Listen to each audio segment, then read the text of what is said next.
Pemirsa, sosok mayat tanpa identitas ini ditemukan warga di dekat Sutet di Jalan Kabel Kukusan, Depok, Jawa Barat. Mayat ditemukan tergeletak dan bersimbah darah.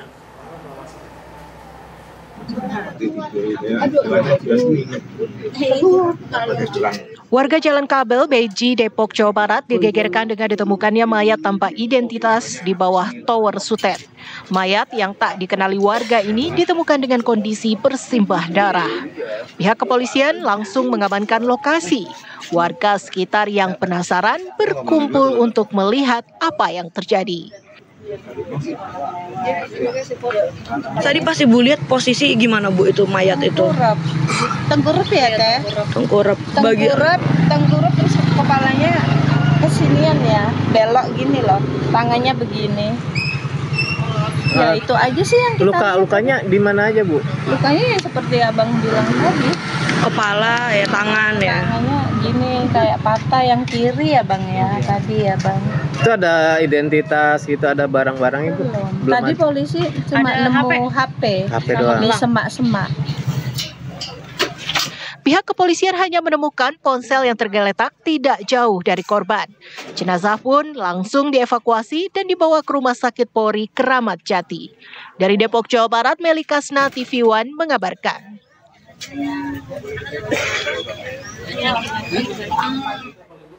Kita hadirkan informasi lainnya untuk Anda pemirsa, di mana seorang wanita di Tulung Agung, Jawa Timur ini tewas setelah tertabrak kereta api yang melintas. Sebelum kejadian pemirsa, korban ternyata telah berkata ke salah seorang tetangga bahwa ingin mengakhiri hidupnya.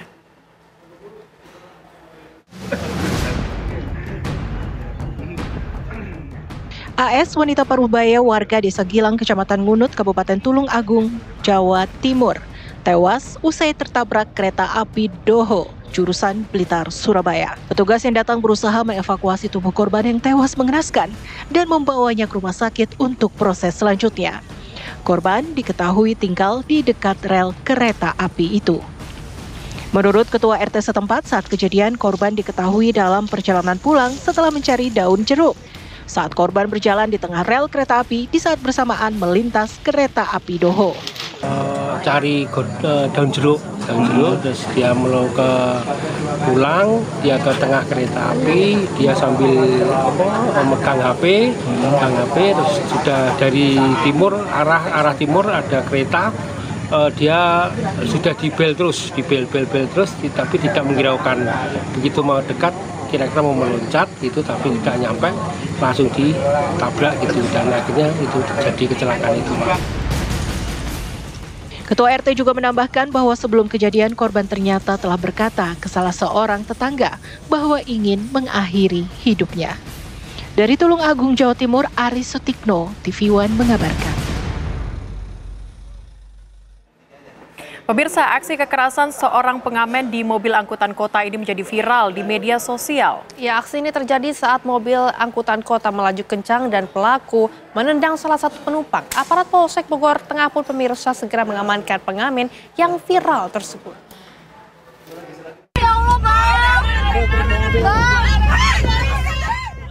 Aksi kekerasan seorang pengamen di mobil angkutan kota menjadi viral di media sosial.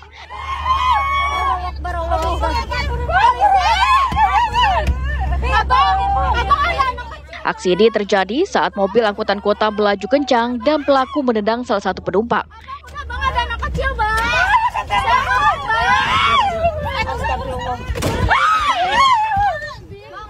Pelaku DP, seorang pengamen yang mengamuk di kendaraan angkutan kota, ditangkap jajaran unit Reskrim Polsek Bogor Tengah. Pelaku ditangkap setelah sebelumnya sempat kabur dan bersembunyi di rumahnya. Dari keterangan pelaku, keributan berawal saat dirinya saling tatap dengan kernet angkutan kota lainnya. Mobil angkutan kota 02 itu tengah berhenti di depan sebuah pusat perbelanjaan di Kota Bogor. Namun karena salah paham, akhirnya keributan terjadi dan berbuntut pada aksi di dalam kendaraan. Pada saat pelaku ini sedang ngamen di depan angkot, terjadi miskomunikasi mungkin dengan keneknya, inisial M keneknya, pelakunya DP inisialnya, saling lihat-lihatan sehingga cekcok omong dan direlai oleh supir. Setelah direlay, pada saat supir udah bawa penumpang berjalan, tiba-tiba pelaku masuk ke dalam dan terjadi cekcok dan pelaku melakukan pemukulan dan penendangan. Supir menarik bajunya ya. Terkait narasi di media sosial ada ibu hamil dan orang tua yang ikut menjadi korban, hingga saat ini belum ada pihak yang membuat laporan kepada pihak kepolisian. Dari Bogor, Jawa Barat, Eko Hadi, TV One mengabarkan. Kita hadirkan informasi lainnya untuk Anda di siang hari ini, pemirsa, di mana diguyur hujan dari pagi hingga malam hari. Sejumlah rumah di lereng Gunung Merbabu di Desa Senden, Selo Boyolali, Jawa Tengah terkena longsor dan merusak rumah warga.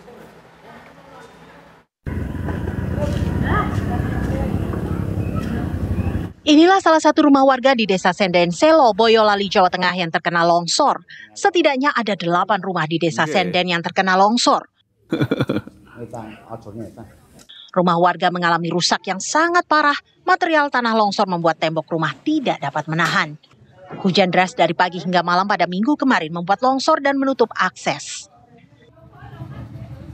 Ini rumahnya kena musibah longsor kemarin sore pukul 6 itu kejadian hujan lebat, terus tanah belakang itu longsor. Hujan lebatnya dari kapan sampai kapan? Dari jam 11 sampai jam 7 malam. 7 malam. Waktu longsor itu masih hujan deras ya Pak ya? Masih keadaan hujan itu. Itu yang longsor apa Pak? Tebing gitu? Tebing kebun. Kebun. Berapa meter tingginya kira-kira itu? Sekitar 10 meter lah. Tidak hanya rumah yang tertimbun longsor, sejumlah desa juga tertutup material longsor dengan ketinggian mencapai 1 meter. Tidak ada korban jiwa dalam peristiwa ini. Dari Boyolali, Jawa Tengah, Agus Sabtono, TV One mengabarkan. Pemirsa, sebuah rumah dan juga bengkel di Garut, Jawa Barat ini tertimbun longsor. Satu orang dilaporkan terjebak reruntuhan rumah dan tanah hingga petugas langsung melakukan evakuasi penyelamatan. Belum diketahui secara persis nasib korban yang tertimbun reruntuhan longsor. Selain merusak rumah dan bengkel, dampak longsor tebing ini juga membuat jalan raya Bungkulang dari arah Garut menuju Caringin dan sebaliknya mengalami kemacetan panjang. Bayongbong, dekat simpangan ke Bojong. Ada 2 orang tertimbun di dalam. Barangnya barang juga beda sesi. Pemirsa, kita hadirkan informasi lainnya untuk Anda. Viral, sekelompok pelajar berkonvoi dengan membawa senjata tajam diacung-acungkan. Atas adanya kejadian itu, pemirsa, Satreskrim Polres Majalengka, Jawa Barat langsung mengamankan para pelajar tersebut.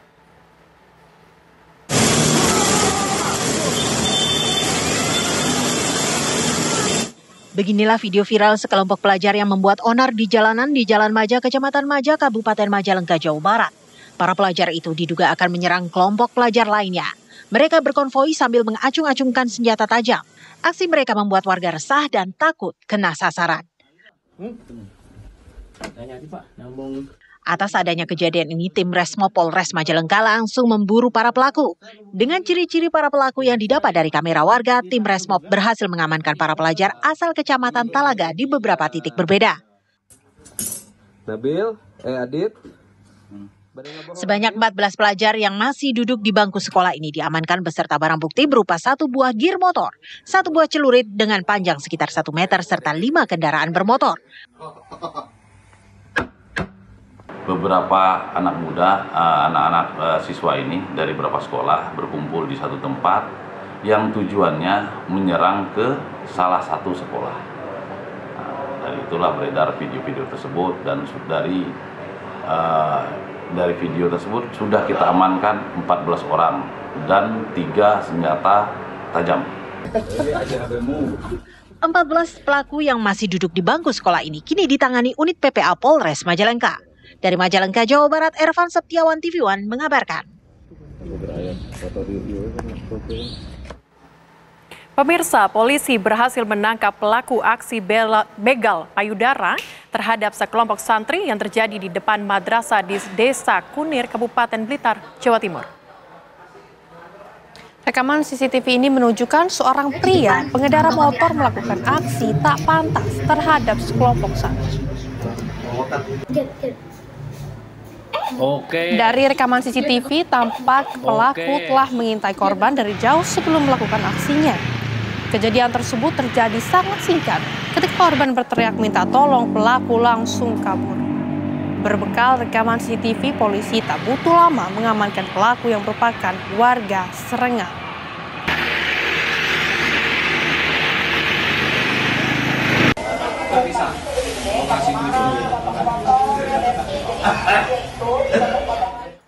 Pemirsa, selanjutnya apa kabar Indonesia Siang akan kembali dengan sejumlah informasi lainnya. Tetaplah bersama kami.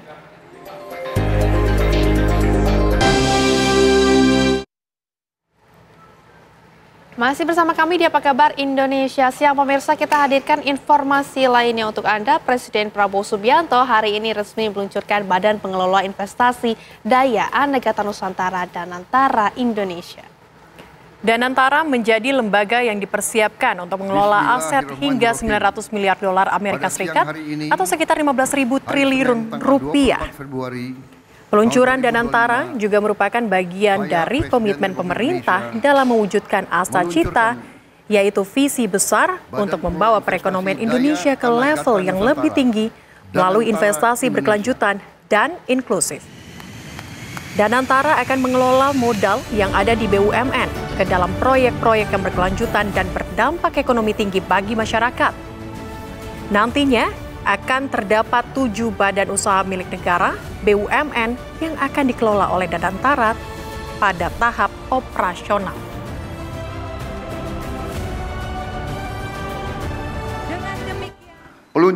Peluncuran Danantara Indonesia hari ini memiliki arti yang sangat penting. Karena Danantara Indonesia bukan sekedar sebuah badan pengelola investasi, melainkan harus menjadi instrumen pembangunan nasional yang akan mengoptimalkan cara kita mengelola kekayaan Indonesia. Jangan salah, apa yang kita luncurkan hari ini bukan sekedar sebuah dana investasi, melainkan instrumen alat pembangunan nasional yang harus bisa mengubah cara kita mengelola kekayaan bangsa demi kesejahteraan seluruh rakyat Indonesia.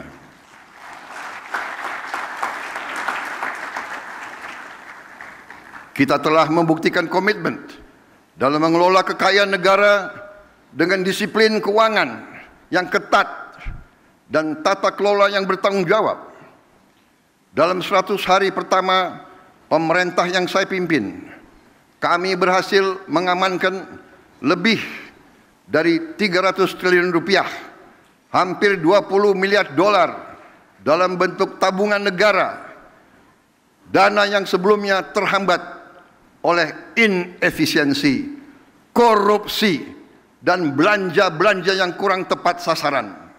Kini dana tersebut akan dialokasikan untuk dikelola oleh Danantara Indonesia, diinvestasikan dalam 20 atau lebih proyek-proyek nasional sebagai bagian dari industrialisasi kita dan hilirisasi kita. Proyek-proyek yang berdampak tinggi yang akan menciptakan nilai tambah yang signifikan untuk bangsa kita. Pemirsa, peresmian Badan Pengelola Investasi Danantara di Istana Negara hari ini turut dihadiri oleh pengusaha sukses ternama di tanah air, yaitu Abu Rizal Bakri. Abu Rizal Bakri berharap Danantara bisa membuat perekonomian Indonesia semakin baik dengan bantuan dana investasi kepada sektor-sektor usaha strategis di setiap daerah. Danantara dapat menjalankan roda perekonomian masyarakat lokal sekaligus mewujudkan cita-cita Indonesia maju. Hal ini disampaikan Abu Rizal Bakri usai mengikuti peresmian Danantara di Istana Negara, Jakarta pada Senin siang. Abu Rizal Bakri berharap Danantara bisa membuat perekonomian Indonesia semakin baik. Selain itu, pengusaha Abu Rizal Bakri melihat semangat Presiden Prabowo Subianto untuk membantu rakyat kecil sangat luar biasa. Dengan bantuan dana investasi yang besar, Bakri menyoroti dana investasi akan menggerakkan roda perekonomian daerah. Dengan didirikan Danantara, dirinya optimis Indonesia akan lebih baik lagi ke depannya.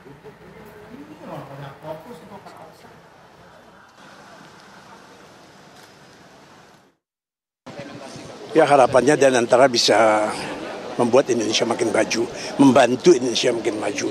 Dengan terkumpulnya dana yang sebegitu besar, insya Allah bisa menggerakkan roda-roda ekonomi di Indonesia sampai daerah-daerah mudah-mudahan. Luar biasa semangat Pak Prabowo. Memang sangat beliau untuk rakyat luar biasa.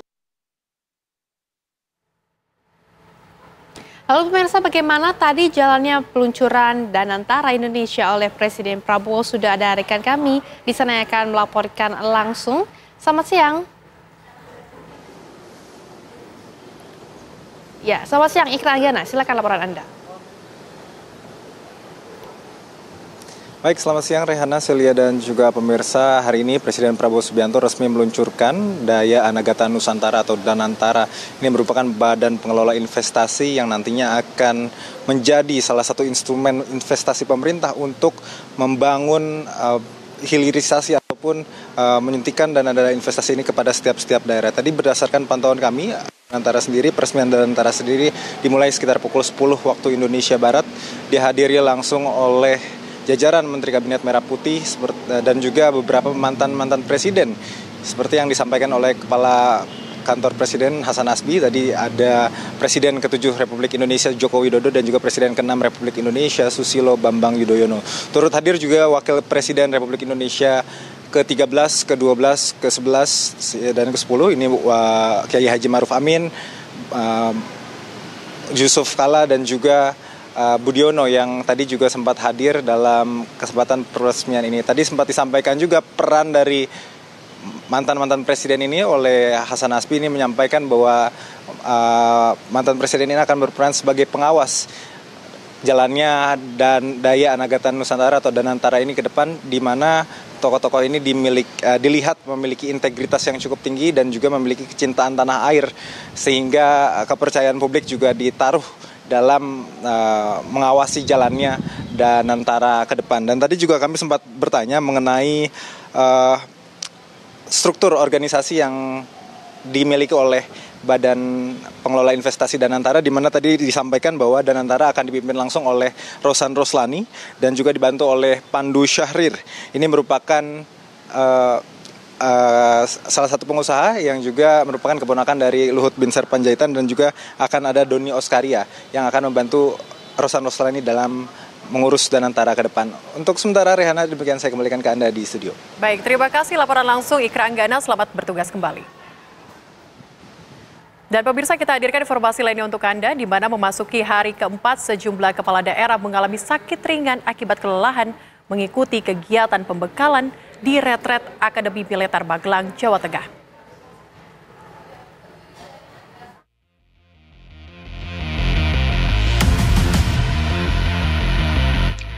Pada hari keempat retret kepala daerah, sebanyak 10 peserta dirujuk ke Rumah Sakit Tidar Magelang setelah mendapatkan penanganan di pos kesehatan lingkungan Retret Akmil. Kebanyakan para pejabat yang sakit ini dengan keluhan demam, sakit kepala, dan nyeri perut. Saat diperiksa oleh dokter pos kesehatan, sebagian pejabat tersebut diketahui menyandang kadar gula darah tinggi dan tensi darahnya mengalami kenaikan.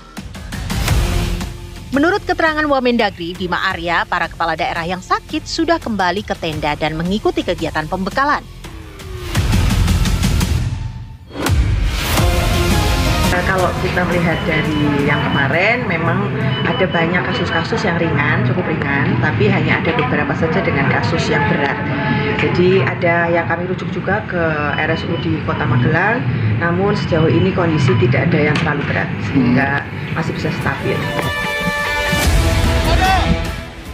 Para kepala daerah peserta retret menganggap kegiatan di Akademi Militer ini sangat penting dan mereka tetap menikmati meski harus bangun jam 4 pagi, dilanjut dengan senam pagi, apel, baris berbaris, dan mengikuti kelas.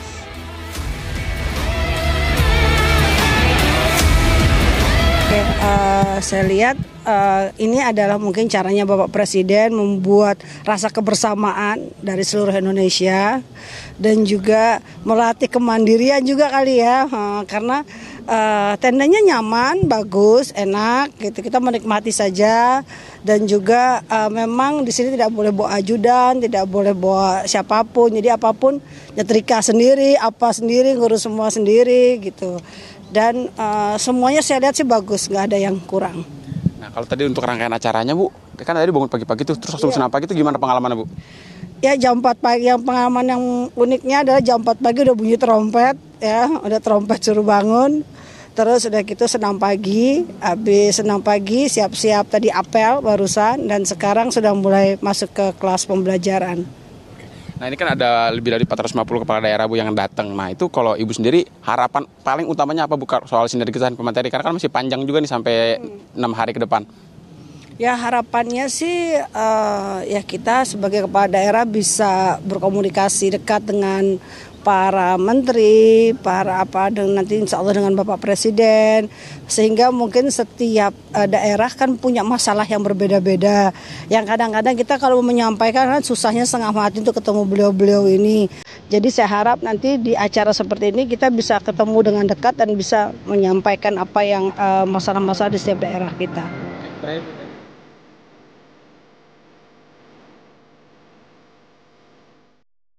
Retret di Akademi Militer Magelang menyiapkan semuanya secara lengkap dan detail. Selain fasilitas kesehatan, hari Minggu kemarin juga dilakukan ibadah keagamaan bagi umat Kristen dan Katolik. Materi yang diberikan pun sangat komplit, dari paparan Menteri Keuangan hingga ketahanan nasional dari Lemhanas. Dari Magelang, Jawa Tengah, tim TV One mengabarkan.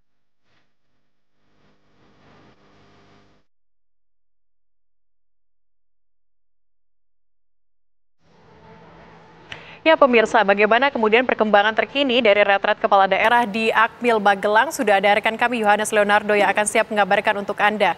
Ardo, bisa Anda gambarkan bagaimana juga terkait dengan kepala daerah yang sakit, apakah memang sudah bisa ditangani dan kembali beraktivitas? Silakan. Ya baik, terima kasih, selamat siang Celia dan juga pemirsa.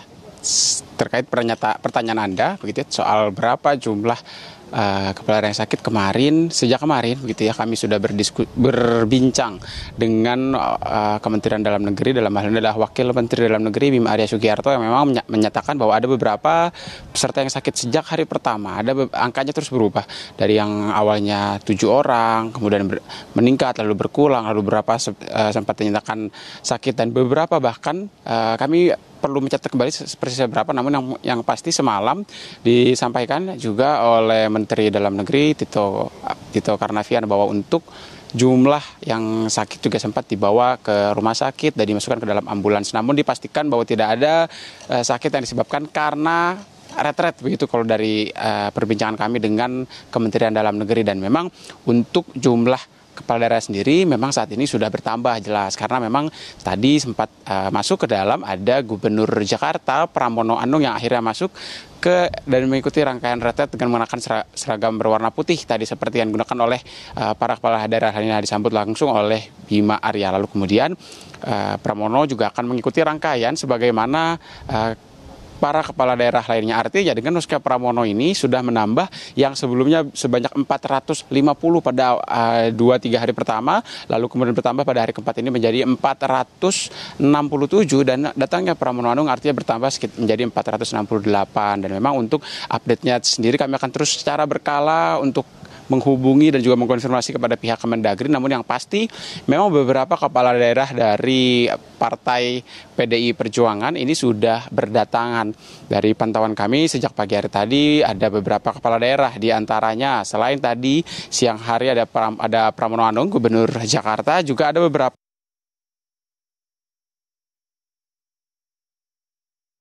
Ardo. Baik, terima kasih Yohanes Leonardo atas laporan langsung dari sana. Pemirsa, peristiwa duel carok melibatkan 2 orang warga terjadi di Lumajang, Jawa Timur. Informasinya sesaat lagi hanya di Apa Kabar Indonesia Siang.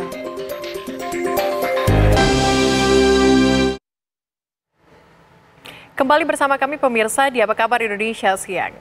Puluhan becak listrik gratis dari Presiden Prabowo ini kembali dibagikan untuk rakyat. Kini para tukang becak berusia 60 tahun di Kabupaten Madiun, Jawa Timur mendapat becak listrik gratis.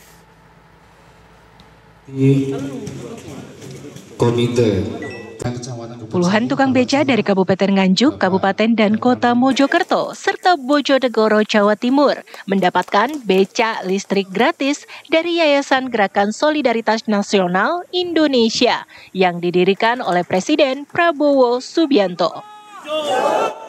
Kali ini sebanyak 60 unit becak listrik yang diserah terimakan kepada puluhan tukang becak dan dipusatkan di Desa Sidorejo, Kebonsari, Kabupaten Madiun. Ditargetkan 1.000 becak listrik dibagikan ke sejumlah daerah di Pulau Jawa.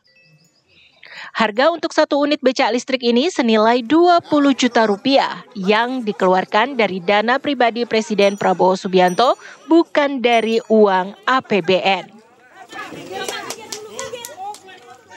Saat ini penerima becak listrik gratis adalah tukang becak yang telah berusia 60 tahun ke atas.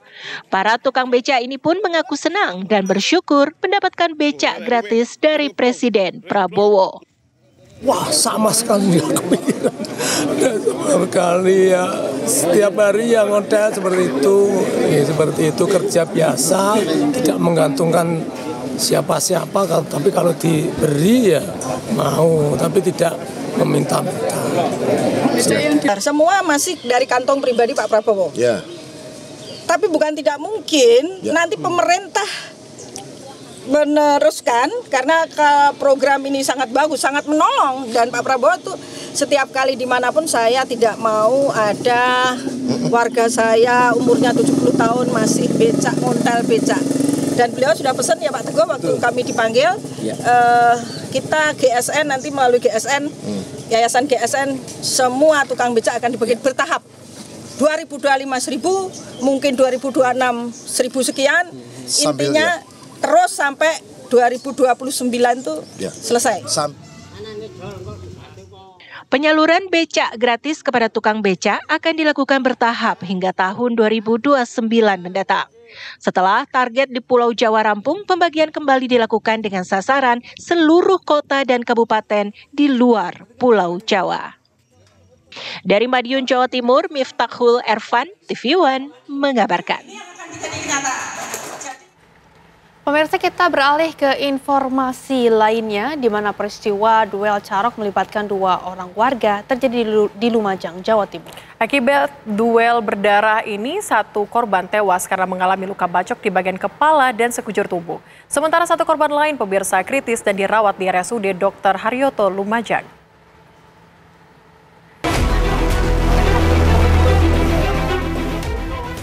Peristiwa duel menggunakan senjata tajam atau carok terjadi di Desa Tanggung, Kecamatan Padang, Kabupaten Lumajang.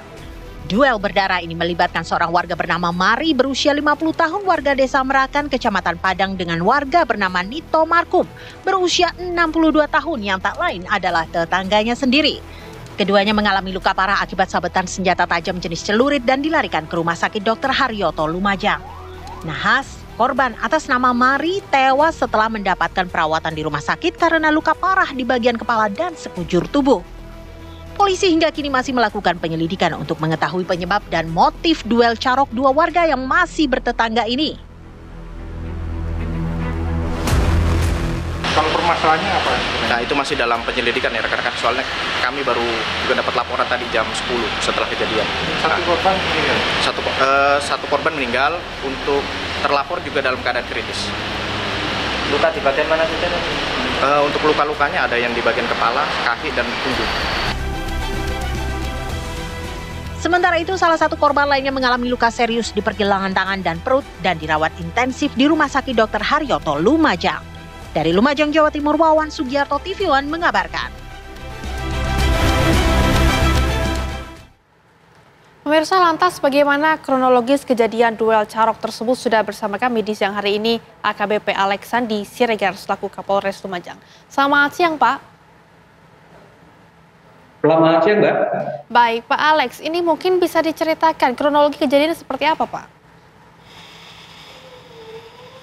Baik, kami laporkan Mbak dari Lumajang. Tadi sudah disampaikan lewat beberapa video durasi beberapa detik tadi, sudah menggambarkan sebenarnya Pak dari kejadian yang sudah disampaikan bahwa pada hari Minggu tanggal 23 Februari lalu sekira pukul 9 pagi, 2 orang tadi sudah disampaikan, ada Pak Mari atau M, ada satunya teman duelnya itu adalah Pak Mento Marhum atau NM, di mana dari kejadian tersebut kami sudah memeriksa 5 saksi yang memberikan keterangan, di mana 5 saksi itu telah menjelaskan proses kejadiannya, di mana kedua korban tersebut kami katakan korban karena kami update Mbak, untuk korban atas nama NM tersebut pada akhirnya meninggal dunia di RSUD Haryoto pukul 13.30 kemarin. Nah, mereka berjalan dari arah Desa Merakan, dari arah barat, itu beriringan. Dari 5 saksi menyatakan mereka berjalan beriringan, kemudian terjadi cekcok menggunakan sepeda motor, sehingga akhirnya saling tabrak. Setelah saling tabrak, dua-duanya terjatuh, dan terjadilah duel menggunakan senjata tajam jenis arit yang mereka bawa masing-masing. Di lokasi sudah kita amankan ada 2 senjata tajam, kemudian pakaian yang digunakan oleh masing-masing Bapak M dan Bapak MM, yang keduanya saat ini meninggal dunia, perlu kami kabarkan. Namun kalau untuk motif dari 5 saksi yang sudah kami ambil keterangan dan menyatakan belum begitu jelas, namun ada kejadian-kejadian masa lalu yang mungkin belum tentu menjadi motif untuk saat ini. Tapi motif utamanya adalah cekcok dari titik awal mereka berjalan bersama beriringan menggunakan sepeda motor dan berjalan juga beriringan. Cekcok terjadi di atas kendaraan motor di jalan raya sehingga mereka saling menabrakkan kendaraan satu dengan yang lain, Pak Mari dan Pak Marhum Pak Metuman. Baik, Pak Alex, untuk keduanya ini apakah saling mengenal dan juga kalau misalnya ditarik ke belakang dari keterangan saksi, apakah Anda juga mendapatkan informasi terkait dengan hubungan antara keduanya Pak sebelumnya? Ya, mereka saling mengenal, bahkan mereka juga sama-sama bekerja sebagai petani. Percekcokan yang terjadi pada hari H dan jam J tersebut masih tidak ada yang bisa klarifikasi apa permasalahannya sehingga terjadi cekcok. Nah, karena masing-masing baik Bapak Mari maupun Bapak Mento Marhum mengalami meninggal dunia. Jadi yang disaksikan oleh saksi saat itu adalah proses kejadiannya, namun ditarik ke belakang dari saksi-saksi tersebut memang tidak ada yang menyampaikan apakah ada faktor lain. Dulu pernah ada permasalahan di tahun 2024, tapi sudah selesai. Jadi kami tidak bisa katakan itu sebagai motif. Karena untuk saat ini dari 5 keterangan saksi kami rangkum dan kami simpulkan hanya terjadi cekcok yang kita belum tahu apa isi percekcokan antara kedua belah pihak. Baik, Pak Alex tadi juga Anda sempat menyampaikan kalau sudah ada keterangan yang disampaikan oleh saksi. Ini apakah sekaligus juga oleh pihak keluarga untuk mungkin menjelaskan motif dari adanya carok tersebut, Pak? Ya, itu Pak. Untuk motif, secara faktor ya, penyebab apakah ada faktor ekonomi ataupun faktor yang lainnya, faktor keluarga, itu juga belum dapat disajikan karena memang kejadiannya cukup cepat sehingga belum ada keterangan yang dapat kita ambil dari 2 korban karena 2 korban mengalami meninggal dunia. Namun dari keluarga saat ini juga enggan melaporkan, tapi kami tetap laksanakan proses sesuai prosedural sehingga keterangan-keterangan faktor lain, motif yang menjadi percekcokan antara kedua belah pihak ini masih belum dapat disampaikan secara jelas. Oke, semoga dari kepolisian bisa membuka terang kasus ini. Terima kasih Pak Alex, sehat selalu Pak. Baik, sama-sama. Dan pemirsa, usai jeda kami akan hadirkan informasi mengenai seorang oknum anggota TNI yang tewas dalam perkelahian di sebuah tempat hiburan malam di Tanjung Pinang, Kepulauan Riau. Kita hadirkan informasi selengkapnya sesaat lagi.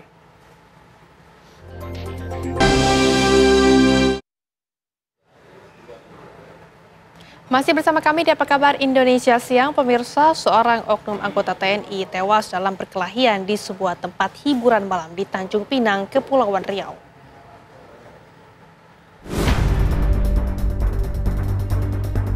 Tewasnya oknum anggota TNI di tempat hiburan malam di Jalan Dompak, Tanjung Pinang, Kepulauan Riau berawal dari perkelahian sekelompok orang di dalam kafe dan berlanjut hingga keluar kafe. Selain menewaskan seorang anggota TNI, sejumlah korban lainnya juga mengalami luka dan kini dirawat di Rumah Sakit Angkatan Laut. Hingga Minggu siang, sejumlah polisi militer dan polisi masih tampak berjaga di lokasi kejadian dan dipasang garis polisi militer. Kalau ribut yang malam minggu paling panas-panasnya ya, paling ramainya di situ. Paling ramainya di situ mulai jam 12 ke atas lah, ramai motor macam-macam. Hingga kini belum ada keterangan dari pihak TNI terkait peristiwa ini. Dari Tanjung Pinang, Kepulauan Riau, Kurnia Syaifullah, Chairullah, TV One mengabarkan. Bagaimana kemudian dengan kronologis kejadian tersebut, pemirsa? Saat ini sudah tergabung bersama dengan kami reporter TV One Kurnia Syaifullah yang akan mengabarkan untuk Anda. Kurnia, bisa segera Anda gambarkan bagaimana kemudian kronologis dan juga perkembangannya? Silakan. Ya, baik Rehana dan Celia, dapat saya kabarkan bahwa peristiwa perkelahian antara oknum anggota TNI di Cafe Leko and Lounge di Tanjung Pinang, Kepulauan Riau ini terjadi pada hari Minggu pukul 3 dini hari. Berdasarkan informasi yang kami peroleh bahwa klien tersebut terjadi berawal di dalam kafe yang berada di belakang saya ini. Bahkan kafe dengan bangunan 3 lantai yang merupakan bangunan seafood, 3 pintu, yang di atasnya merupakan tempat hiburan malam. Nah, jadi berawal dari perkelahian di atas, kemudian perkelahian berlanjut ke bawah, dan terjadi aksi perkelahian sehingga menyebabkan seorang anggota TNI mengalami penusukan, dan sampai saat ini masih terdapat bekas bercak-bercak darah di jalanan sekitar depan kafe Leko and Lounge ini. Kemudian berdasarkan informasi yang terakhir kami peroleh bahwa korban yang meninggal adalah orang prajurit TNI berpangkat Serda. Kemudian ada juga anggota TNI lainnya yang sampai saat ini masih menjalani perawatan di rumah sakit. Namun sampai saat ini kami juga belum mengetahui pasti berapa jumlah anggota TNI yang menjalani perawatan di rumah sakit. Ya, Riana. Baik, untuk korban lainnya yang kemudian ini mengalami luka-luka juga, saat ini kondisinya seperti apa dari informasi yang Anda dapatkan? Ya, dari informasi yang kami peroleh, selain yang meninggal, prajurit yang lainnya itu luka, tapi dengan medis yang kami peroleh itu hanya mengalami luka sayatan atau masih kategori tidak terlalu parah. Kemudian ada prajurit yang TNI yang terlibat perkelahian dengan yang menyebabkan kematian ini adalah juga merupakan oknum TNI juga, dan saat ini oknum tersebut sudah diamankan oleh polisi militer gabungan polisi militer Angkatan Darat dan Angkatan Laut. Demikian, Rehana. Baik, Kurnia, kalau saat ini di lokasi tempat kejadian perkara, apakah juga olah TKP sudah dilakukan dan bagaimana kemudian lokasi TKP saat ini? Ya, olah TKP sudah dilakukan sejak Minggu pagi oleh polisi militer, gabungan polisi militer. Kemudian sejak hari Minggu dan hari ini tadi juga polisi militer sudah melakukan penggeledahan kembali ke dalam lokasi KP dan untuk mencari sejumlah barang bukti yang sekitar. Saat ini lokasi masih terpasang garis polisi militer, hasil penyelidikan dari pihak polisi militer. Baik, Kurnia, ini untuk menegaskan kembali artinya ini ada 2 anggota dari TNI yang kemudian terlibat, begitu ya? Ya, berdasarkan informasi yang kami peroleh, ya perkelahian ini melibatkan memang kedua belah pihak. Oke, baik. Apakah Anda juga mendapatkan baik? Terima kasih Kurnia Saifullah atas laporan langsung Anda dari lokasi. Selamat bertugas kembali. Dan pemirsa, kita hadirkan informasi lainnya untuk Anda, di mana 2 orang ditangkap polisi setelah dilaporkan melakukan perusakan terhadap sebuah mobil yang terparkir. Aksi kedua pria merusak mobil seorang warga terekam kamera pengawas yang ada di lokasi. Dari rekaman tersebut, polisi menangkap Fahrul alias Pop, 48 tahun di rumahnya di Jalan Cendrawasih, Lorong 29, dan Syamsuddin yang berusia 66 tahun tak jauh dari TKP. Dari pemeriksaan polisi, keduanya kesal karena mobil ini diparkir sembarangan selama beberapa hari dan pemiliknya tidak diketahui keberadaannya. Kedua pelaku kini ditahan di Polrestabes Makassar dan terancam pasal 170 dengan ancaman 5 tahun penjara.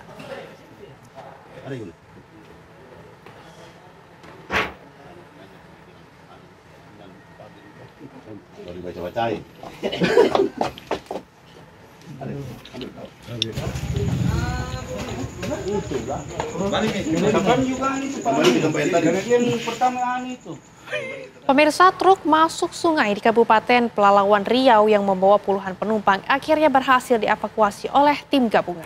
Hingga saat ini pemirsa, tim penyelamat masih melakukan upaya pencarian terhadap korban yang hilang.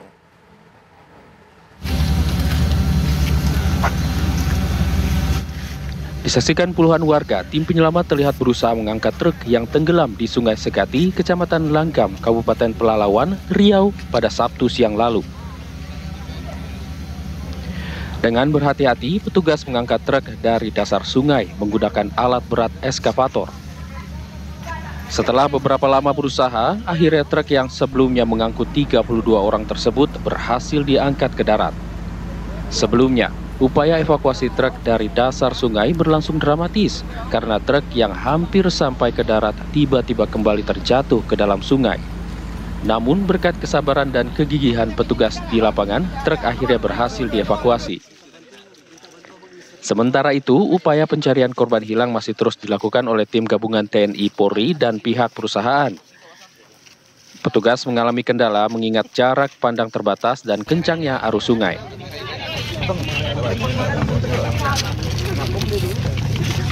Kendala kita masalah visibility atau jarak pandang ya bagi pada penyelam ini yang nol visibility-nya. Artinya kesulitan jarak pandang. Tambah dengan kegiatan sampai dengan malam tadi ya terbantu dengan cahaya matahari, itu pun dengan jarak pandang yang sangat terbatas. Kemudian arus yang sangat kencang membuat tim SAR ini juga harus menjaga keseimbangan dalam penyelaman. Hingga saat ini, jumlah korban hilang masih berjumlah 9 orang. Tim gabungan masih terus melakukan pencarian dengan melakukan penyisiran di bantaran sungai. Dari Kabupaten Pelalawan Riau, Arif Budiman, Denny Winson, TV One mengabarkan. Pemirsa, usai jeda, apa kabar Indonesia Siang masih akan kembali dengan ragam informasi lainnya untuk Anda. Tetaplah bersama kami, usai jeda.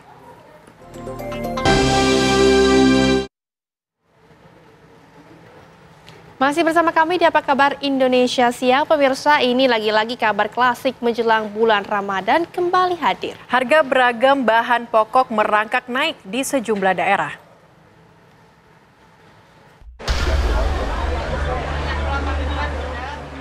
Pasar Kosambi, Kota Bandung, Jawa Barat dihebohkan dengan harga minyak kita yang merupakan program subsidi minyak goreng pemerintah yang naik. Harga minyak kita sebelumnya Rp15.500. Tapi kini di Pasar Kosambi pembeli harus merogoh kantong lebih dalam karena minyak kita dijual dengan harga Rp18.000 per liter. Kenaikan harga pasar itu jelas berbeda dengan harga eceran tetap dari pemerintah yang tidak mengalami kenaikan. Penjual minyak kita mengaku jumlah yang mereka terima dari distributor turun.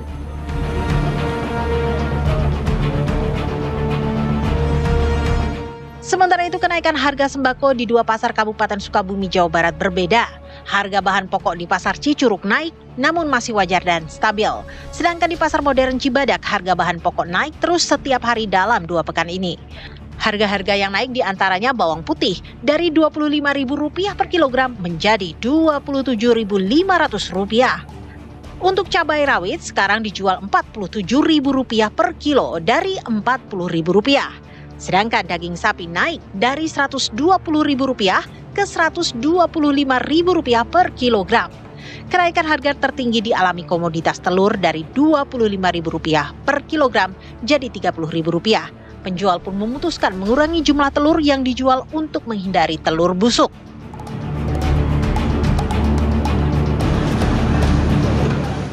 Tangerang, Banten juga tak luput dari kenaikan harga sejumlah bahan pokok. Di pasar Ciledug terpantau harga daging sapi dan ayam potong naik 2 kali lipat dalam sepekan. Daging sapi kini dilepas dengan harga Rp145.000 per kilogram dari sebelumnya Rp120.000. Untuk ayam potong dijual Rp42.000 per kilo dari semula Rp38.000. Sedangkan harga bumbu dapur seperti cabai rawit saat ini dijual Rp100.000 dari Rp60.000 per kilogram. Untuk bawang merah dijual seharga Rp60.000 per kilogram dari Rp30.000. Sementara itu, lonjakan harga daging ayam potong terjadi di Pasar Legi, Kota Blitar, Jawa Timur. Harga daging ayam potong terus naik setiap hari hingga kini mencapai Rp36.000 per kilogram. Sebelumnya harga daging ayam potong stabil di Rp30.000 per kilo. Kenaikan harga itu diklaim pedagang diakibatkan kenaikan permintaan per hari, sedangkan pasokan dari peternak ayam terbatas. Tim TV One mengabarkan. Pemirsa, tadi kita sudah memantau sejumlah pasar di Jawa Barat, kemudian tadi di Tangerang dan juga Jawa Timur. Nah, saat ini pemirsa kita akan juga melihat sebetulnya bagaimana harga pasar yang ada di Jakarta serta Makassar, Sulawesi Selatan. Apakah fenomena harga naik menjelang bulan Ramadan juga terjadi di sana? Untuk itu kita sudah bergabung bersama dengan Zinedine Duhan yang ada di Jakarta yang akan mengabarkan untuk Anda mengenai bagaimana kebutuhan pokok apakah naik atau tidak. Zinedine Duhan, silakan dengan laporan Anda.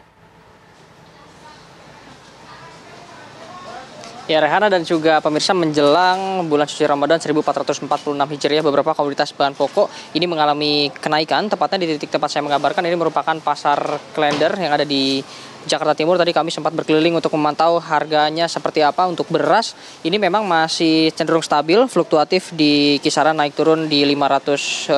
Ini dari harga normal. Lalu untuk minyak curah sendiri memang terjadi kenaikan Rp200 per liternya. Dan juga beberapa yang naik justru di sini ada ayam dan juga beberapa bahan pokok lainnya seperti cabai. Nah, untuk ayam sendiri saya akan mengajak Anda untuk berbincang langsung bersama penjual ayam di Pasar Klender. Di sini ada Pak Widodo.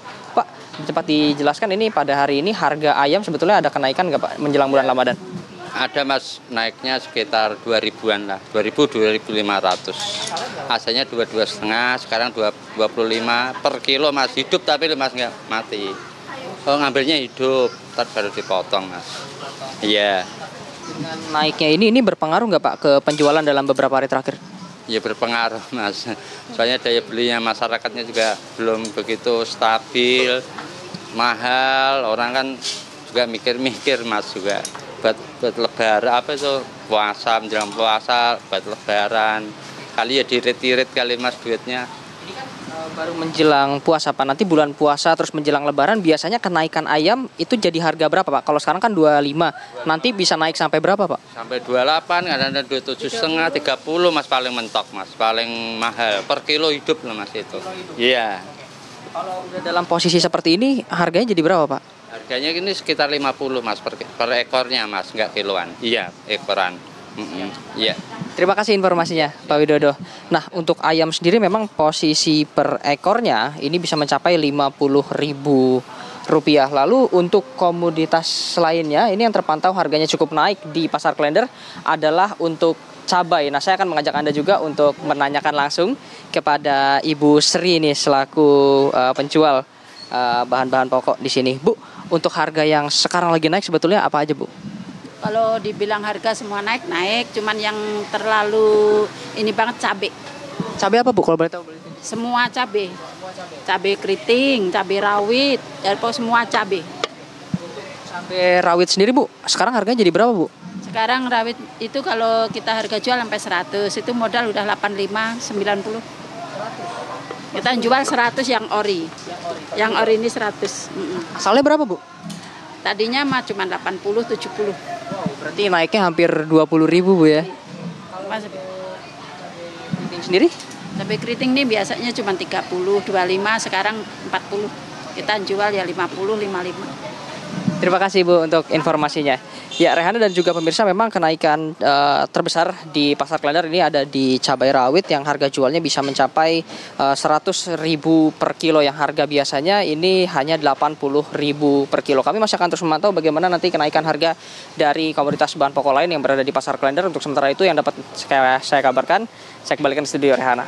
Oke, baik, tampaknya memang sudah ada peningkatan atau kenaikan harga begitu ya, seperti cabai rawit tadi.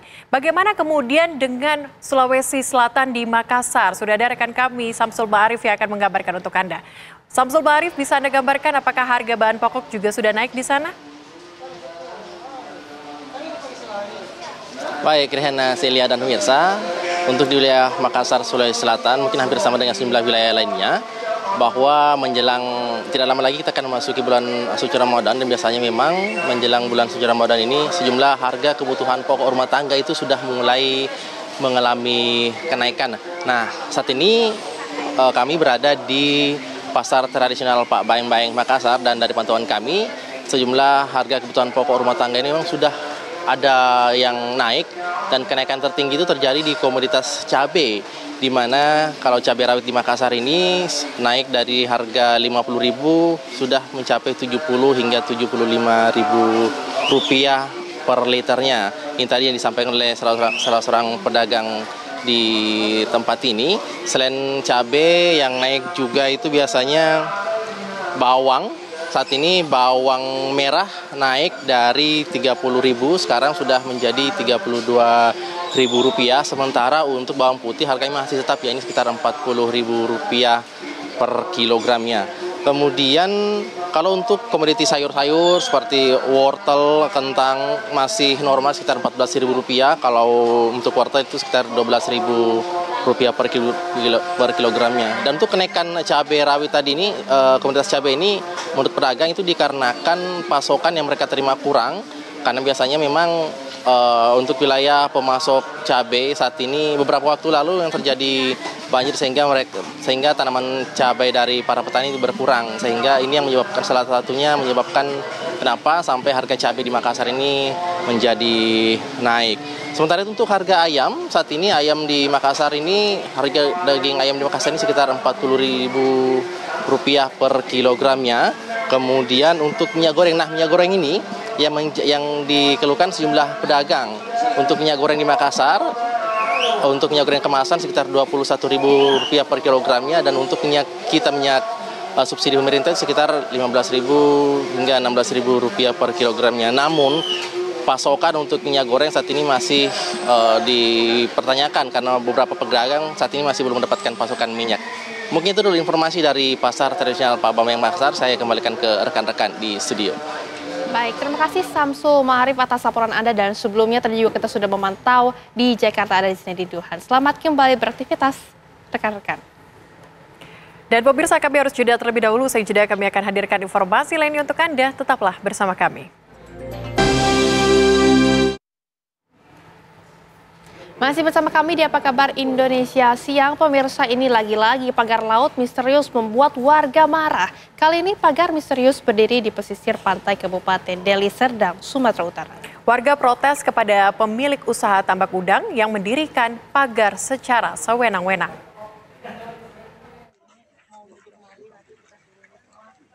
Warga desa Rugemuk, Kecamatan Pantai Labu, Deli Serdang menghancurkan sebuah pagar misterius yang berdiri di kawasan hutan lindung dekat pesisir pantai.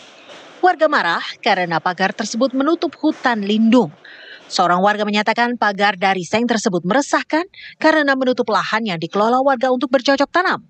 Menurut warga, pagar seng yang didirikan PT Tun Sewindo tersebut memiliki panjang 1 km dan mengelilingi hutan lindung yang luasnya sekitar 48 hektare.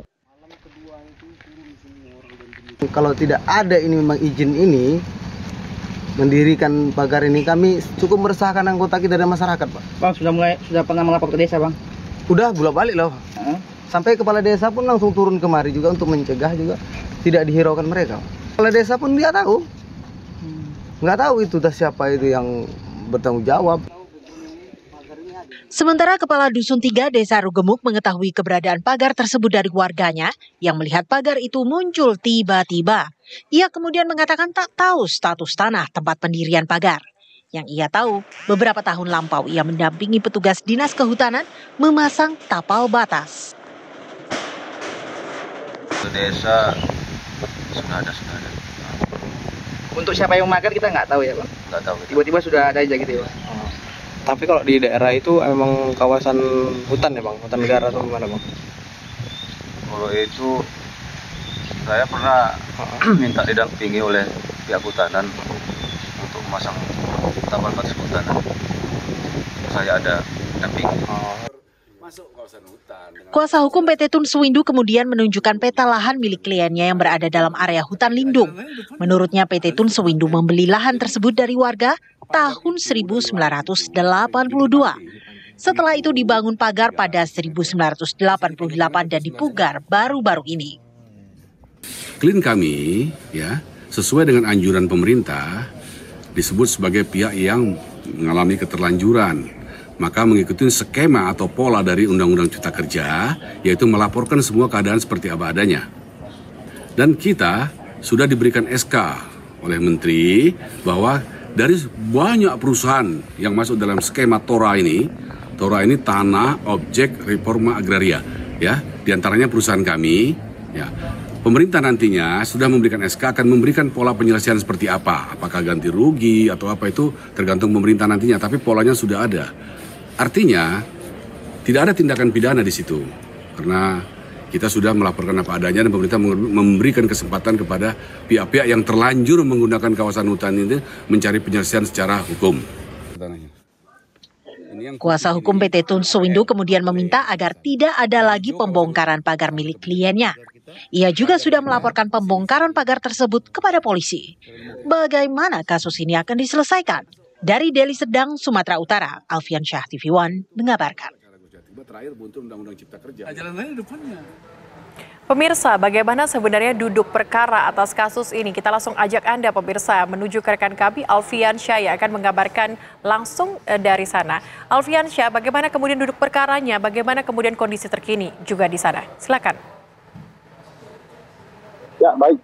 Selamat siang, pemirsa. Ya, dapat saya laporkan bahwasanya memang baru-baru ini itu warga di Desa Rugemuk itu digegerkan dengan adanya muncul pagar yang dianggap misterius di pinggiran pantai di kawasan Deli Serdang. Nah, menurut keterangan dari warga sekitar memang pagar ini itu baru 1 bulan belakangan ini tiba-tiba muncul di hutan lindung, kawasan hutan lindung yang berada di kawasan tersebut. Nah, menurut keterangan warga memang selama ini para warga itu bercocok tanam di sekitaran lokasi dan pagar tersebut menghalangi tanaman yang ditanam oleh para warga di sana sehingga warga keberatan dengan adanya pagar tersebut. Nah, informasi terakhir yang kita peroleh memang pagar yang terbuat dari seng itu sudah dibongkar kemarin oleh warga sekitar, warga yang melakukan protes begitu dengan kehadiran pagar tersebut. Nah, sampai saat ini memang proses pembongkaran masih terus dilakukan dan tidak ada protes dari pihak yang memasang pagar tersebut. Nah, menurut keterangan dari kuasa hukum dari pemilik seng yang merupakan PT dari PT Tun Sewindu mengatakan bahwasanya lahan tersebut sudah dikelola oleh kliennya itu untuk dijadikan tambak udang itu di tahun 1982 dan dipagar itu di tahun 1988. Namun kemudian di tahun 1991 kawasan tersebut diklaim oleh pemerintah sebagai hutan lindung. Nah, sebagian dari lahan dari PT Tun Suwindu ini terkena bagian dari hutan lindung tersebut, sehingga saat ini kuasa hukumnya itu masih melakukan upaya hukum kepada pemerintah, mengingat adanya undang-undang Cipta Kerja juga yang mengatur soal lahan yang masuk ke hutan lindung. Nah, saat ini memang prosesnya masih terus dilakukan oleh kuasa hukum. Begitu. Baik, terima kasih Alfian Syah atas laporan langsung dari sana. Selamat kembali beraktivitas. Pemirsa, kita hadirkan informasi lainnya untuk Anda. Petugas Damkar Temanggung, Jawa Tengah berjibaku evakuasi potong cincin pada jari kaki seorang pria lantaran sudah 3 tahun tidak bisa lepas hingga mengakibatkan kaki korban bengkak dan luka.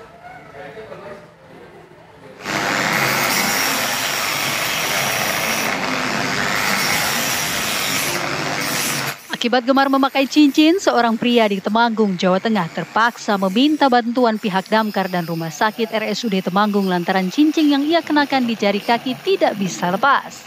Sudah kena.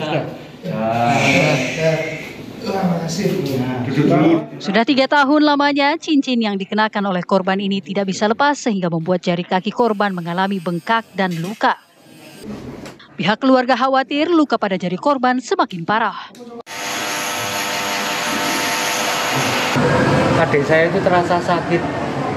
Sakit itu akhirnya itu ibu saya lapor ke puskesmas Darmor ini, mungkin dilakukan tindakan.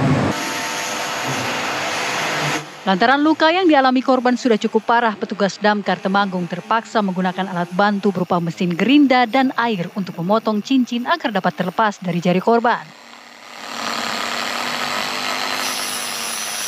Setelah 2 jam proses evakuasi, sebanyak 5 cincin dan 1 gelang akhirnya bisa dilepaskan dari jari korban.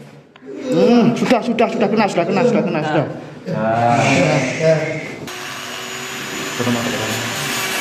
Dari Temanggung, Jawa Tengah, Purnomo TV One mengabarkan. Pemirsa, selanjutnya apa kabar Indonesia Siang akan kembali dengan sejumlah informasi lainnya. Sesaat lagi untuk Anda, tetaplah bersama kami.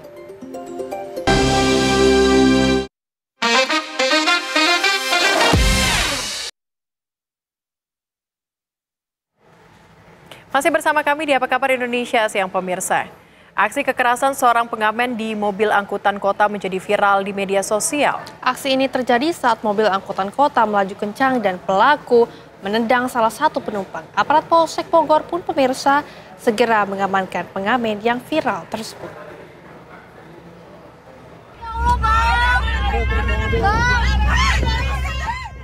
Aksi kekerasan seorang pengamen di mobil angkutan kota menjadi viral di media sosial.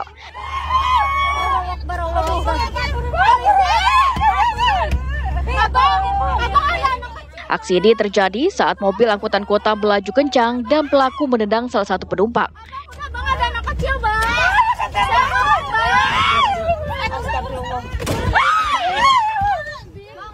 Pelaku DP seorang pengamen yang mengamuk di kendaraan angkutan kota ditangkap jajaran unit Reskrim Polsek Bogor Tengah. Pelaku ditangkap setelah sebelumnya sempat kabur dan bersembunyi di rumahnya. Dari keterangan pelaku, keributan berawal saat dirinya saling tatap dengan kernet angkutan kota lainnya. Mobil angkutan kota 02 itu tengah berhenti di depan sebuah pusat perbelanjaan di Kota Bogor. Namun karena salah paham, akhirnya keributan terjadi dan berbuntut pada aksi di dalam kendaraan. Pada saat pelaku ini sedang ngamen di depan angkot, terjadi miskomunikasi mungkin dengan keneknya, inisial M keneknya, pelakunya DP inisialnya, saling lihat-lihatan sehingga cekcok omong dan direlai oleh supir. Setelah direlai, pada saat supir udah bawa penumpang berjalan, tiba-tiba pelaku masuk ke dalam dan terjadi cekcok dan pelaku melakukan pemukulan dan penendangan. Supir menarik bajunya ya. Terkait narasi di media sosial ada ibu hamil dan orang tua yang ikut menjadi korban, hingga saat ini belum ada pihak yang membuat laporan kepada pihak kepolisian. Dari Bogor, Jawa Barat, Eko Hadi, TV One mengabarkan. Pemirsa, viral sekelompok pelajar berkonvoi dengan membawa senjata tajam sambil diacung-acungkan. Atas adanya kejadian itu, pemirsa, saat Reskrim Polres Majalengka, Jawa Barat langsung mengamankan para pelajar tersebut.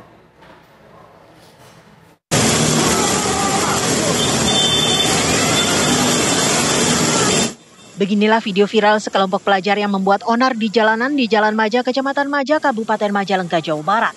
Para pelajar itu diduga akan menyerang kelompok pelajar lainnya. Mereka berkonvoi sambil mengacung-acungkan senjata tajam. Aksi mereka membuat warga resah dan takut kena sasaran. Atas adanya kejadian ini, tim Resmo Polres Majalengka langsung memburu para pelaku. Dengan ciri-ciri para pelaku yang didapat dari kamera warga, tim Resmo berhasil mengamankan para pelajar asal Kecamatan Talaga di beberapa titik berbeda. Adit. Sebanyak 14 pelajar yang masih duduk di bangku sekolah ini diamankan beserta barang bukti berupa 1 buah gear motor, 1 buah celurit dengan panjang sekitar 1 meter, serta 5 kendaraan bermotor. Beberapa anak muda, anak-anak siswa ini dari beberapa sekolah berkumpul di satu tempat yang tujuannya menyerang ke salah satu sekolah. Dari itulah beredar video-video tersebut, dan dari video tersebut sudah kita amankan 14 orang dan 3 senjata tajam. 14 pelaku yang masih duduk di bangku sekolah ini kini ditangani unit PPA Polres Majalengka. Dari Majalengka, Jawa Barat, Ervan Septiawan, TV One mengabarkan.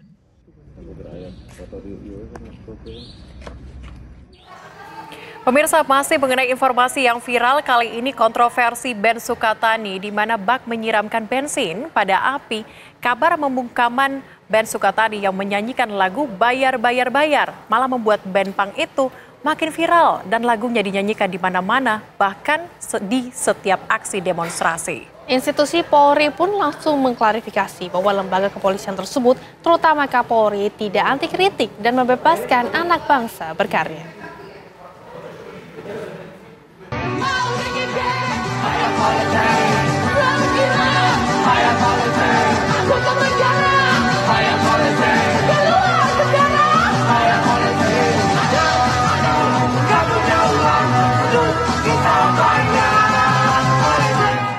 Sukatani adalah buah bibir terpanas di awal tahun 2025. Lagunya yang mengkritik pedas polisi berjudul Bayar Bayar Bayar membuat telinga sebagian kalangan panas. Ujung-ujungnya grup punk asal Purbalingga, Jawa Tengah tersebut membuat video klarifikasi dan minta maaf atas lagunya yang viral tersebut. Tak cuma itu, dalam video tersebut, band punk ini juga harus membuka topeng mereka hingga mengungkap identitas mereka. Assalamualaikum warahmatullahi wabarakatuh. Pada hari ini, Kamis tanggal 20 Februari 2025, perkenalkan saya Muhammad Sufa Alufti dengan nama panggung Electro Guys selaku gitaris. Dan saya Novi Citra Indriati, nama panggung Twister Angel selaku vokalis. Dari grup band Sukatani, memohon maaf yang sebesar-besarnya kepada Bapak Kapolri dan institusi Polri atas lagu ciptaan kami dengan judul lagu Bayar Bayar Bayar yang liriknya bayar polisi, yang telah kami nyanyikan sehingga viral di beberapa platform media sosial yang pernah saya upload ke platform Spotify. Yang sebenarnya lagu itu saya ciptakan untuk oknum kepolisian yang melanggar peraturan. Saya Muhammad Sufa Alufti, sekali lagi mohon maaf. Saya Novi Citra Indriati, sekali lagi memohon maaf. Melalui pernyataan ini saya telah mencabut dan menarik lagu ciptaan kami yang berjudul Bayar Bayar Bayar, lirik lagu Bayar Polisi. Dengan ini saya menghimbau kepada semua pengguna akun media sosial yang telah memiliki lagu kami dengan judul Bayar Bayar Bayar, lirik lagu Bayar Polisi, agar menghapus dan menarik semua video menggunakan lagu kami dengan judul Bayar Bayar Bayar. Tapi permintaan band Sukatani agar seluruh video lagu mereka Bayar Bayar Bayar ditarik oleh para penggemar malah membuat penggemar dan banyak warganet marah. Warganet justru makin banyak mengunggah video Bayar Bayar Bayar hingga membuat gerakan-gerakan mahasiswa menyanyikannya di jalanan. Polri lalu membuat klarifikasi, terutama setelah Ben Sukatani menyampaikan permohonan maaf kepada Kapolri dan institusi Polri. Kapolri disebut tidak anti kritik dan menerima semua masukan bagi institusinya dalam bentuk apapun. Apa yang menjadi bagian kritik dan itu membangun secara konstruktif kepada Polri itu menjadi bagian evaluasi kita bersama, ya, terutama pada Polri yang berangkat dari suatu kecintaan para komunitas-komunitas ini melalui ekspresinya masing-masing dan kita sangat menghargai ekspresi itu. Sementara dalam unggahannya, Div Propam Polri menyatakan sedang memeriksa 6 personel Ditresiber Polda Jawa Tengah yang diduga mengintimidasi personel Ben Sukatani. Dalam unggahannya itu juga Polri berkomitmen menjamin keselamatan dan keamanan Ben Sukatani saat manggung di Tegal. Sekali lagi, Div Propam Polri menegaskan bahwa Polri terbuka terhadap kritik membangun dan mengajak sama-sama menciptakan ruang ekspresi positif dan kondusif. Meski Polri menjamin keamanan Ben Sukatani termasuk dalam pentas-pentas Sukatani, toh lagu Bayar Bayar Bayar belum kembali ke platform musik Spotify.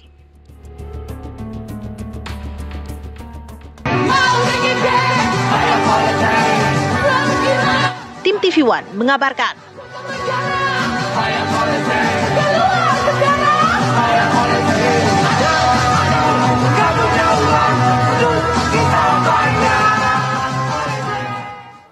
Pemirsa, beragam informasi menarik lainnya akan kami sajikan usai jeda. Tetaplah bersama kami di Apa Kabar Indonesia Siang.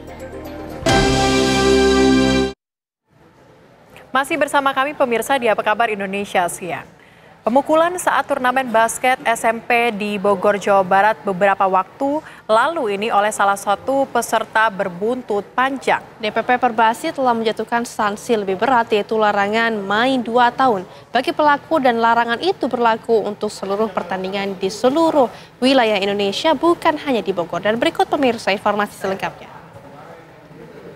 Oleh sebab itu, rekan-rekan sekalian, ya, dalam waktu yang cukup singkat, kami apresiasi juga Perbasi Kota Bogor telah mengeluarkan rekomendasi dan menjatuhkan sanksi berupa skorsing atau larangan bermain basket selama 1 tahun dalam seluruh pertandingan yang diselenggarakan oleh Perbasi Kota Bogor. Itu adalah rekomendasi dan sanksi yang dijatuhkan dari Perbasi Kota Bogor. Setelah DPP Perbasi turun dan melihat kejadian ini secara keseluruhan, saya dan rekan-rekan DPP Perbasi berpendapat bahwa tidak atau memitigasi dan tidak mengulang kejadian-kejadian ini terjadi lagi ke depannya. Kami memutuskan beberapa hal. Berdasarkan pemeriksaan yang menyeluruh dilakukan oleh DPP Perbasi, Badan Legal Etik dan Disiplin, kami memutuskan untuk memberikan sanksi kepada Renard Cedric Sudirja dari SMP Mardi Waluyo Cibinong, yaitu larangan bermain basket selama 2 tahun dalam seluruh pertandingan yang ada di seluruh wilayah Indonesia, bukan cuma di Bogor. 2 tahun kami larang, kami suspend untuk tidak bermain. Kami harap ini menjadi pembelajaran bagi semua. Semoga Saudara Renard Cedric Sudirja dan keluarga bisa belajar dari insiden ini. Sekali lagi. Pemirsa, ratusan warga di Cilacap, Jawa Tengah gelar tradisi membersihkan makam jelang bulan suci Ramadan. Tradisi turun-menurun ini dilakukan sebagai bentuk penghormatan terhadap para leluhur, serta memberikan rasa nyaman kepada para peziarah.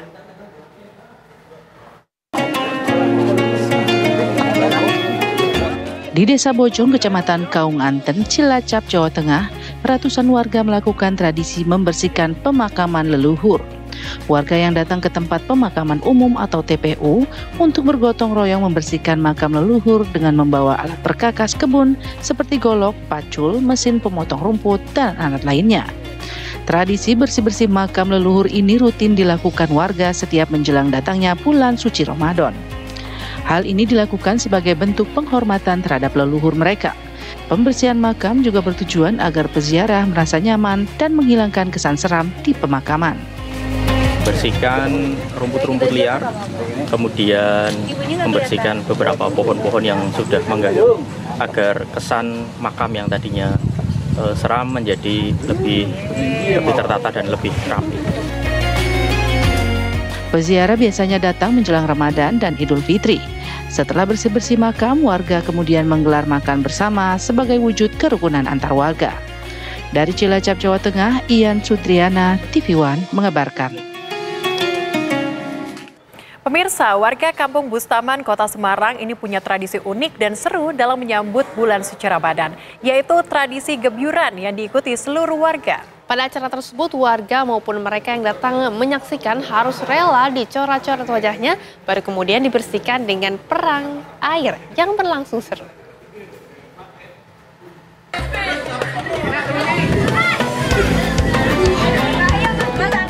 Suasana menjelang masuknya bulan Ramadan di Kampung Bustaman, Kota Semarang, Jawa Tengah sangat meriah.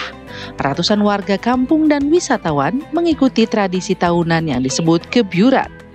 Saat puncak acara, seluruh warga menjalani prosesi coret-coret pada wajah mereka menggunakan bedak adem, yaitu bedak dari campuran tepung beras dan rempah-rempah, lalu diberi warna. Wisatawan dan tamu yang datang pun tak luput dari coretan bedak adem.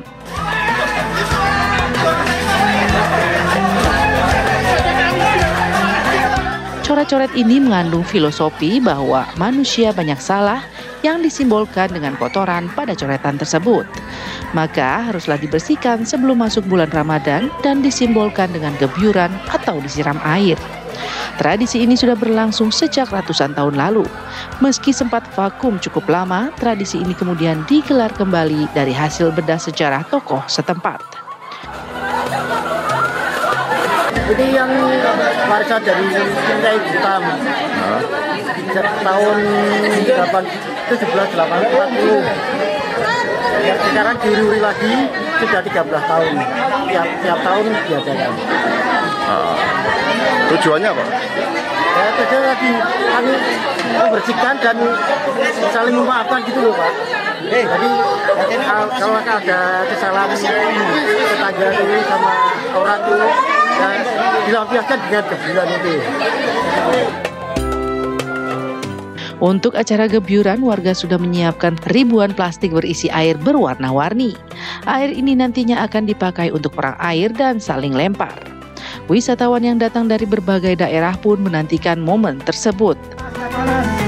Setelah acara perang air tuntas, seluruh yang hadir saling bersalaman dan menikmati hidangan khas gulai Bustaman yang legendaris. Dari Semarang, Jawa Tengah, Teguh Joko Sutrisno, TV One mengabarkan.